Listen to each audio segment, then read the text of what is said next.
राधे राधे। जय श्री कृष्ण। ज्ञात अज्ञात सभी प्रकार के पापों का नाश हो जाता है मात्र पाप मोचनी एकादशी का व्रत धारण करने से।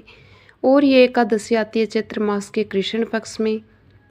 इस व्रत को धारण करने से भगवान श्री हरि विष्णु की असीम कृपा हमें प्राप्त होती है। किसी भी प्रकार की कामना हो, चाहे फिर भौतिक कामना हो या आध्यात्मिक कामना हो, समस्त प्रकार की कामनाएं इस व्रत को धारण करने से पूर्ण होती है और मरण उपरांत वैकुंठ लोक की भी प्राप्ति होती है। तो पाप मोचनी एकादशी का व्रत बहुत महत्वपूर्ण होता है। अगर आप व्रत धारण करते हैं तब तो अत्यंत ही श्रेष्ठ है। और जो भक्त व्रत नहीं कर पाते हैं किसी भी कारणवश, तो ऐसे भक्तों को भी भगवान श्री विष्णु की आराधना अवश्य करनी चाहिए और भगवान श्री विष्णु से प्रार्थना करें, तामसिक भोजन का त्याग करें, तामसिक आचार विचार व्यवहार का त्याग करके अगर हम इस व्रत को धारण करते हैं, पूजा करते हैं, तो जीवन में चाहे जो भी परेशानी हो उससे मुक्ति मिल जाती है।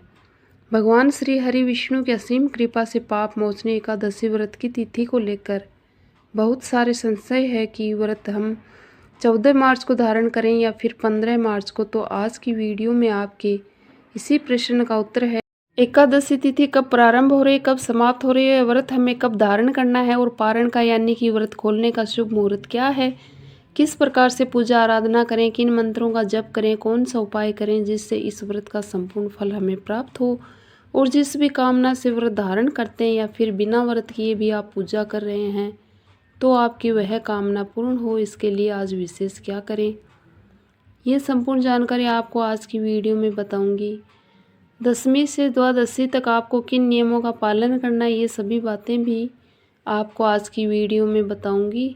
इसलिए वीडियो को अंत तक देखिए और अगर वीडियो अच्छी लगे तो इसे लाइक भी ज़रूर कीजिए। बात करते हैं सबसे पहले कि इस बार एकादशी की तिथि कब प्रारंभ हो रही है, कब समाप्त हो रही है और व्रत हमें कब धारण करना है। तो देखिए, पाप मोचनी एकादशी व्रत की तिथि प्रारंभ हो रही है 14 मार्च 2026 को, यानी कि शनिवार के दिन सुबह 8:10 पर। और एकादशी तिथि का समापन होगा 15 मार्च को सुबह 9:16 पर। तो सूर्योदय कालीन तिथि में एकादशी का व्रत धारण करते हैं और सूर्योदय कालीन एकादशी तिथि 15 मार्च यानी कि रविवार को हमें प्राप्त होगी। तो 15 मार्च को रविवार को एकादशी का व्रत हमें धारण करना है। शनिवार के दिन 14 मार्च को दसवीं तिथि के नियम का पालन करेंगे तो इस दिन आपको शुद्ध और सात्विक भोजन लेना है, ब्रह्मचर्य का पालन करना है और अगर संभव हो तो भूमि पर शयन करना है। एक और चीज़, जैसे कि महिलाएं या फिर लड़कियां जो व्रत धारण करती है उन्हें एकादशी को बाल नहीं धोना होता है, तो ऐसे में दसवीं तिथि के दिन हम बाल धोकर स्नान करते हैं। अब दसवीं तिथि शनिवार के दिन है, शनिवार के दिन बाल नहीं धो सकते हैं, तो ऐसे में आप शनिवार को नहीं लेकिन शुक्रवार को बाल धो सकते हैं। ठीक है, शुक्रवार को बाल धो लीजिए, शैम्पू कर लीजिए और इसके बाद आप लहसुन प्याज का त्याग कर देना है। रविवार को आप व्रत रख सकते हैं। मान लीजिए किसी कारणवश अगर आप बाल नहीं धो पाते हैं शुक्रवार के दिन, तो ऐसे में आप शनिवार को भी बाल धो सकते हैं। क्योंकि देखिए, हमेशा बाल शनिवार को नहीं धोते हैं, लेकिन कभी ज़रूरी हो तो आप बाल धो सकते हैं, इसमें कोई बहुत बड़ा दोष नहीं है। तो अगर आप शुक्रवार को बाल नहीं धोते हैं, शनिवार को भी बाल धो सकते हैं। अच्छा, जैसे बहुत सारे भक्तों के प्रश्न आते हैं कि अगर हम एकादशी को बाल धोते हैं तो क्या दोष लगता है। देखिए, दोष नहीं लगता है, क्योंकि इस प्रकार का कोई शास्त्रों में वर्णित नहीं है कि हम बाल नहीं धो सकते हैं एकादशी व्रत के दिन।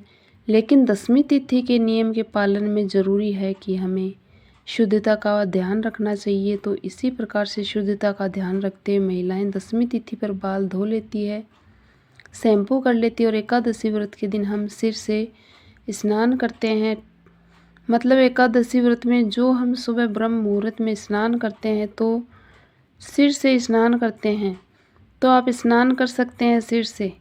एकादशी व्रत के दिन भी इसमें कोई दोष नहीं है। जैसे किसी कारणवश अगर आप एकादशी के एक दिन पहले बाल नहीं धोते हैं, तो एकादशी व्रत के दिन अगर आप गंगा जल मिश्रित जल से सिर से स्नान करते हैं तो भी आपका शुद्धिकरण हो जाता है। इसके लिए शैम्पू करना आवश्यक नहीं है।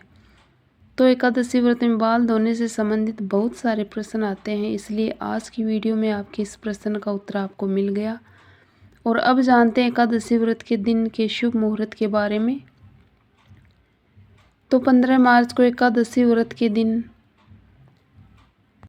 सूर्योदय काल का समय सुबह 6:39 और सूर्यास्त का समय शाम को 6:32 पर।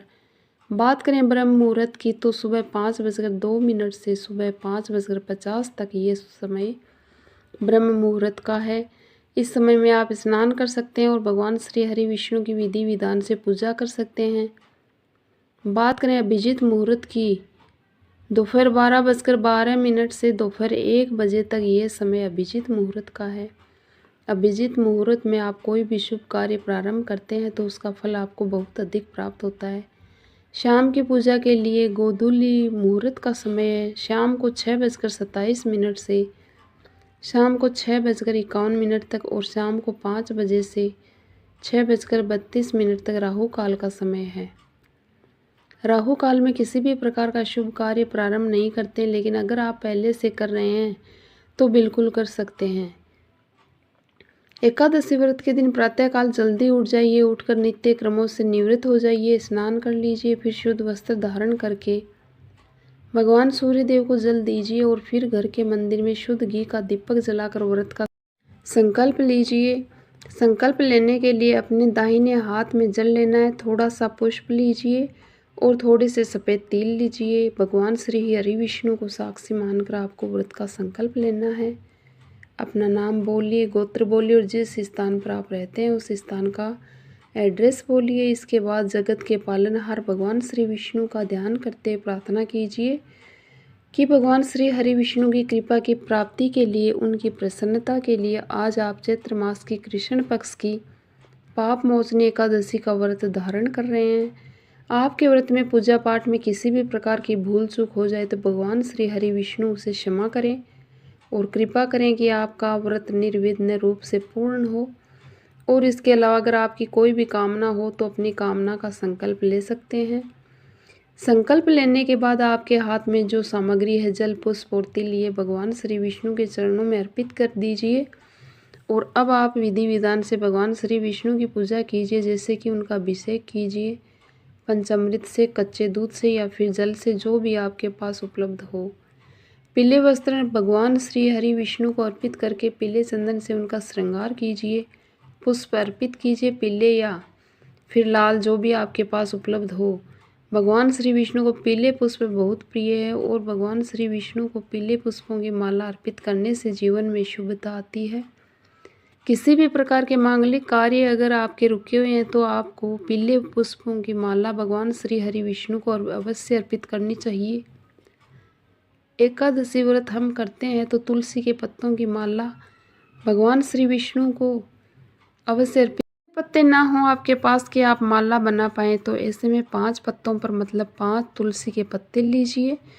सब पर आपको चंदन से तिलक करना है, पीले चंदन से, और ओम नमो भगवते वासुदेवाय इस प्रकार का मंत्र जप करते भगवान श्री हरि विष्णु को एक एक करके पत्ते अर्पित कीजिए। निश्चित ही भगवान श्री हरि विष्णु की असीम कृपा आपको प्राप्त होगी और जो भी आपकी कामना होती है भगवान श्री हरि विष्णु उसे पूर्ण करते हैं। भगवान को अपनी इच्छा के अनुसार, सामर्थ्य के अनुसार भोग अर्पित कीजिए। विधि विधान से पूजा करने के बाद मंत्र जप कीजिए, आरती कीजिए। सुबह की पूजा पूर्ण हो गई। दिन में आपको व्रत धारण करना है। व्रत आप फल आहार या जल आहार किसी भी प्रकार से धारण कर सकते हैं। और शाम को संध्या काल में फिर से भगवान श्री हरि विष्णु के सामने शुद्ध घी का दीपक प्रज्वलित कीजिए और विधि विधान से उनकी पूजा कीजिए। रात्रि में जागरण कीजिए, अखंड दीप दान कीजिए। इससे व्रत का पूजा का संपूर्ण फल आपको प्राप्त होता है। तो आप व्रत करें या ना करें, पूजा की विधि यही होती है। इसी प्रकार से हम पूजा करते हैं। रात्रि में जितने समय आपसे हो सके आप रात्रि जागरण कर सकते हैं 12 बजे तक, या अगर संभव हो तो रात्रि पर्यंत कर सकते हैं। एकादशी व्रत का पारण हम करते हैं द्वादशी तिथि में, और द्वादशी तिथि के दिन भी आपको ब्रह्म मुहूर्त में उठना होता है। उठकर स्नान कीजिए, भगवान सूर्यदेव को जल दीजिए, फिर घर के मंदिर में भगवान श्री हरि विष्णु की विधि विधान से पूजा कीजिए, भोग लगाइए, आरती कीजिए, फिर शुद्ध और सात्विक भोजन बनाकर भगवान श्री विष्णु को भोग लगाइए। ब्राह्मण को भोजन करा सकते हैं या फिर ब्राह्मण के निमित्त कच्ची भोजन की सामग्री निकाल दीजिए। शुभ मुहूर्त में अपने व्रत का पालन कीजिए। तो इस प्रकार से दशमी से द्वादशी तक के नियम होते हैं, जिनका पालन अगर हम करते हैं तो हमारे व्रत का संपूर्ण फल हमें प्राप्त होता है। द्वादशी तिथि प्रारंभ होती है 15 मार्च 2026 को सुबह 9:16 पर। द्वादशी तिथि समाप्त हो रही है 16 मार्च को सुबह 9:40 पर। और पाप मोचनी एकादशी व्रत के पारण करने का शुभ मुहूर्त है 16 मार्च 2026 को, यानी कि सोमवार के दिन सुबह 6:30 से सुबह 8:54 तक। द्वादशी तिथि के समाप्त होने से पहले व्रत का पारण जरूर कर लीजिए। सुबह 9:40 पर द्वादशी तिथि समाप्त हो जाएगी, तो इससे पहले अपने व्रत का पारण अवश्य कर लीजिए। उम्मीद करती हूँ वीडियो आपके लिए उपयोगी होगी। आपको वीडियो अच्छी लगे तो लाइक और शेयर करें, और अगर आप चैनल पर नए हैं तो चैनल को सब्सक्राइब करना नहीं भूलें। धन्यवाद।